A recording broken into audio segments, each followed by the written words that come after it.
These tarps come from Puerto Rico, which is a commonwealth of the United States. So these tarps are not meant to last on people's roofs for longer than 6 months.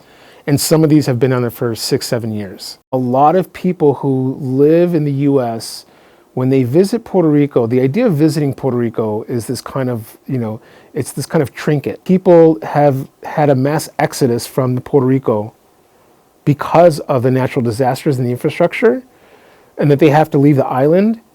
That's really disheartening. What if we could create artwork that could possibly benefit these families? I first saw Carlos's work at Expo Chicago in 2023, and after I had a chance to meet him, I knew we absolutely had to bring him into the galleries here. I'm Sarah True. I'm the curator of Threads of Resurgence.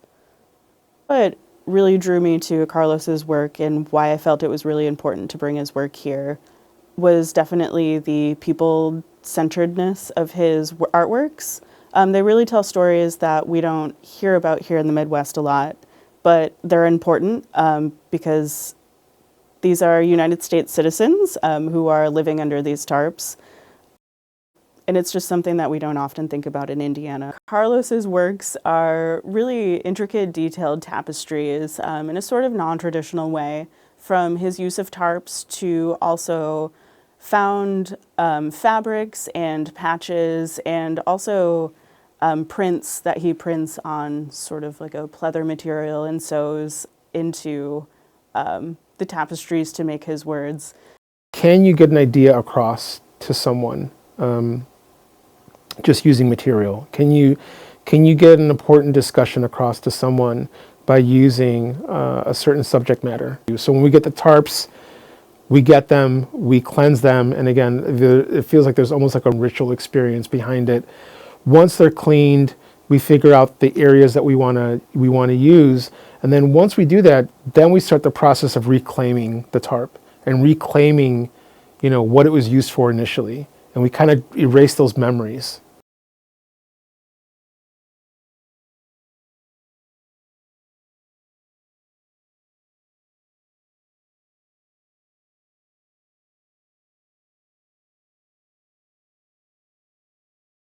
We're reinstalling it into the world, into the public in a different manner, and hopefully people can see the message.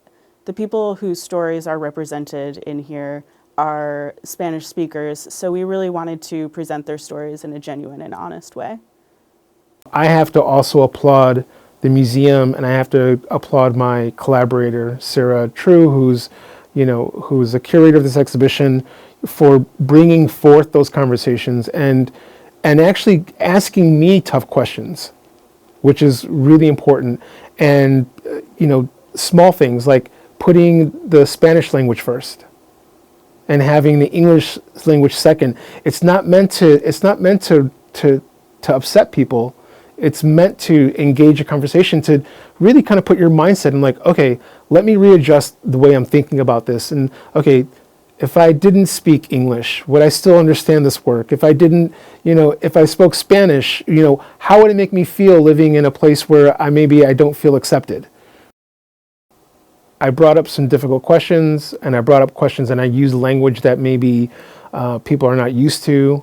Even if people come here and even look at and read the titles of the tarps, some people may not understand what it says. But my hope is that they can look into it and they can learn a little bit more.